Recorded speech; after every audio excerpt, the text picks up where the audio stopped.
हाथरस सत्संग में भगदड़ और मौत के मामले में जुड़ी हुई ये खबर आपको बता रहे हैं। न्यायिक आयोग के सामने कथित बाबा की पेशी आज है। लखनऊ में न्यायिक आयोग के सामने ये पेशी होनी है। पूरे मामले में एसआईटी की जांच हो चुकी है। बता दें कि एसआईटी की जो जांच हो रही थी वो पूरी हो चुकी है। हाथरस में हुए सत्संग के दौरान भगदड़ मच गई थी, 121 लोगों की मौत हो गई थी। इसी पूरे मामले में आज बाबा भोले बाबा की लखनऊ न्यायिक आयोग के सामने पेशी होनी है। इस भगदड़ की गंभीरता को देखते हुए एसआईटी का गठन भी किया गया था और एसआईटी की तरफ से उसकी जांच पूरी कर ली गई है। लखनऊ से शुभम हमारे साथ जुड़ गए हैं ज्यादा जानकारी के साथ। शुभम, क्योंकि एसआईटी जिसका गठन किया गया था उसकी जांच भी पूरी हो चुकी है, आज सामने पेशी है आयोग के, क्या कुछ जानकारी आ रही है? तमाम जानकारी आपसे जानना चाहेंगे। जी बिल्कुल, देखिए कि आज हाथरस में जो घटना हुई थी बीते दिनों, जिसमें 121 लोगों की मौत हो गई थी और इस पूरे मामले को लेकर के लगातार जांच तेजी के साथ आगे बढ़ी और ऐसे में आयोग के सामने आज बाबा नारायण हरि सरकार, जो भोले बाबा के नाम से जाने जाते हैं, उनकी पेशी होनी है। लिहाजा अभी थोड़ी देर पहले ही वो यहाँ पहुँच चुके हैं। आप ठीक पीछे मेरे देख सकते हैं कि सुरक्षा के कड़े इंतजामों के बीच भारी पुलिस बल यहाँ पर तैनात है और जिसकी वजह से सुरक्षा इंतजामों के तहत आप देख सकते हैं कि अभी थोड़ी देर पहले ही बाबा नारायण हरि सरकार, जो भोले बाबा के नाम से अक्सर लोगों के बीच में सत्संग करते हैं, और उनके ही सत्संग के दौरान करीब 121 लोगों की मौत भगदड़ होने की वजह से हुई थी। ऐसे में तमाम चीज़ों पर अहम सवाल आज उनसे भी होंगे और इसी वजह से अभी थोड़ी देर पहले ही जो भोले बाबा हैं वो यहाँ पर पहुँचे हैं।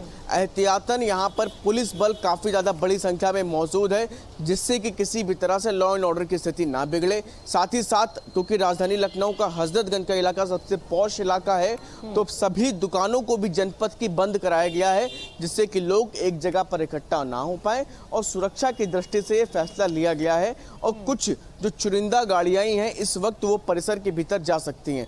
तो काफ़ी ज़्यादा अहम दिन, और ऐसे में जो भोले बाबा हैं उनकी पूछताछ के दौरान तमाम अहम चीज़ें भी निकल करके सामने आने की उम्मीद है। तो ऐसे में जो सवाल जवाब हैं उस पूरी घटना से जुड़े हुए, उस पूरे घटनाक्रम से जुड़े हुए, क्योंकि 100 से अधिक 121 लोगों की मौत उस भगदड़ के दौरान हुई थी। तो ऐसे में जो पूछताछ है उसमें तमाम अहम सवाल हो सकते हैं, जिनके जवाब आज भोले बाबा को न्यायिक आयोग के सामने देने। बिल्कुल शुभम, जैसा कि अभी आपने बताया, व्यवस्था पूरी तरीके से कड़ी कर दी गई है ताकि किसी तरीके की अप्रिय स्थिति से बचा जा सके। फिलहाल किस तरीके की स्थिति बनी हुई है, क्योंकि आपने बताया कि वो यहाँ पर पहुंच चुके हैं और क्योंकि जाहिर सी बात है उनके काफी सारे अनुयायी भी हैं, तो स्थिति किस तरीके की बनी हुई है एट प्रेजेंट?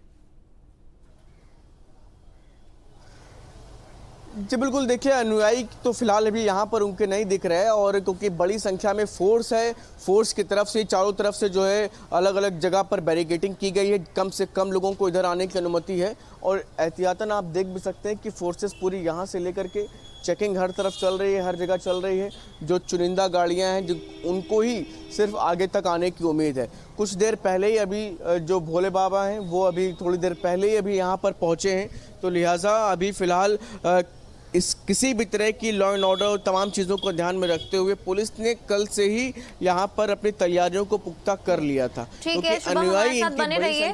एक बड़ी खबर आ रही है, अपने दर्शकों को इस खबर से जुड़ी जानकारी दे देते हैं और इस वक्त की बड़ी खबर आपको बता देते हैं। लखनऊ से बीजेपी की झंडा लगी गाड़ी से पहुंचा बाबा।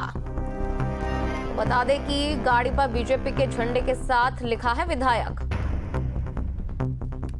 बड़ी खबर इस वक्त पेशी के लिए पहुंचा बाबा नारायण साकार हरि, और जिस गाड़ी से पहुंचा है उस पर बीजेपी का झंडा भी लगा हुआ है, विधायक भी लिखा हुआ है। शुभम हमारे साथ बने हुए हैं। शुभम, देखिए जो बाबा नारायण साकार हरि है वो पहुंच चुका है, जैसा कि अभी आपने हमको जानकारी भी दी, लेकिन एक बड़ी बात यह है कि जिस गाड़ी से वो पहुंचा है उस पर बीजेपी का झंडा लगा हुआ है और देखिए विधायक भी लिखा हुआ है, यानी कि जो उसकी शोबाजी है वो कम नहीं हो रही है।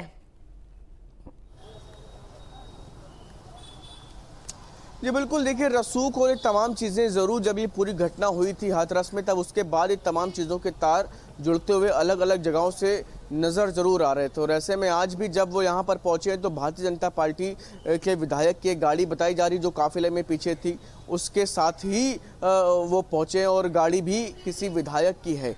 तो तमाम चीज़ें हैं ज़रूर निश्चित तौर पर दिख रही हैं, लेकिन इसको अभी फ़िलहाल जब तक न्यायिक आयोग के सामने क्या कुछ बयान दर्ज होते हैं, क्या कुछ तमाम चीज़ें निकल करके आती हैं, उसके बाद ज़रूर तस्वीर साफ़ होगी कि उस दिन जब यह घटना हुई तो उस दौरान क्या अहम इनकी तरफ से चीज़ें रही हैं, उस पर ज़रूर चीज़ें साफ़ हो पाएंगी आने वाले दिनों में। बिल्कुल, लेकिन शुभम, जिस तरह से हनक दिख रही है इस बाबा की, क्या लगता है कोई बड़ा सपोर्ट है बाबा को?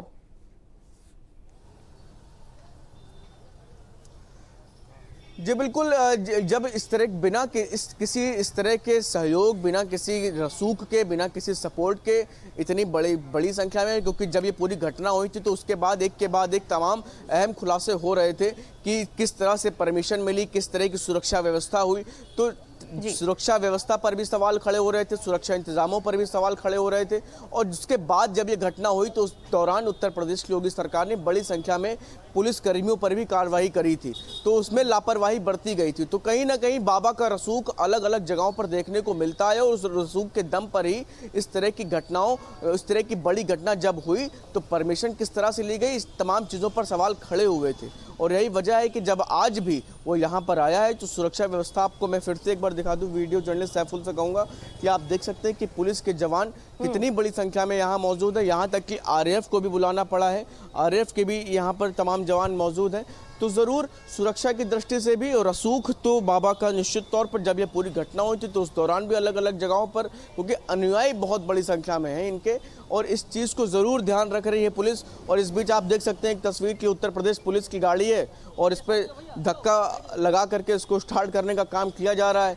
गाड़ी खराब हो गई है पुलिस की, यहाँ पर सुरक्षा इंतजामों के लिए गाड़ी यहाँ पर आई है, लेकिन धक्का दे करके फिलहाल इस पुलिस की गाड़ी को आगे पीछे करने का काम किया जा रहा है। तो ये हाल भी आप देख सकते हैं कि लखनऊ पुलिस का क्या है कि ये पुलिस को गाड़ी धक्का देनी पड़ रही है और ये सुरक्षा इंतजाम में यहाँ पर लगी हुई है। तो ये बहुत चीज़ें हैं, ये तब भी कहीं ना कहीं हाथरस जैसी घटनाओं में भी कहीं ना कहीं इस तरह की जो लचर चीज़ें रहती हैं, यही वजह होती है इस तरह की बड़ी घटनाओं को बड़ा। बिल्कुल सही बात कही आपने शुभम। बहुत शुक्रिया इस तमाम जानकारी को साझा करने के लिए। चलिए आगे बढ़ते हैं और आपको बताते हैं हाथरस सत्संग में भगदड़ और मौत के मामले में अब पेशी है बाबा की। सारी तैयारी हो चुकी है, सुरक्षा के पूरे इंतजाम है। कोई ऐसी अगर शक्तियां थी, चाहे वो किसी राजनीतिक दल की हों, चाहे वो उत्तर प्रदेश की माननीय योगी आदित्यनाथ जी की सरकार को अस्थिर करना चाहते हों, चाहे उत्तर प्रदेश की पुलिस को बदनाम करना चाहते हों, चाहे शासन प्रशासन को बदनाम करना चाहते हो, या फिर सनातन धर्म को, जो लोग डेंगू, मलेरिया, HIV, एड्स कहा करते थे, कुछ उस तरह की मानसिकता वाले लोग हों, जो भी हों, आगे इसमें ऐसी पुनरावृत्ति ना हो। इसीलिए क्योंकि नारायण साकार हरि जी मेरे क्लाइंट होने के नाते कानून में विश्वास रखते हैं, लॉ अबाइडिंग सिटीजन हैं। मैंने बहुत पहले से शुरुआत से कहा था जब भी बुलाया जाएगा, जहां भी बुलाया जाएगा, वो पेश होंगे, अपने बयान देंगे, अपनी बात करेंगे और उसको आगे प्रोसीड करेंगे।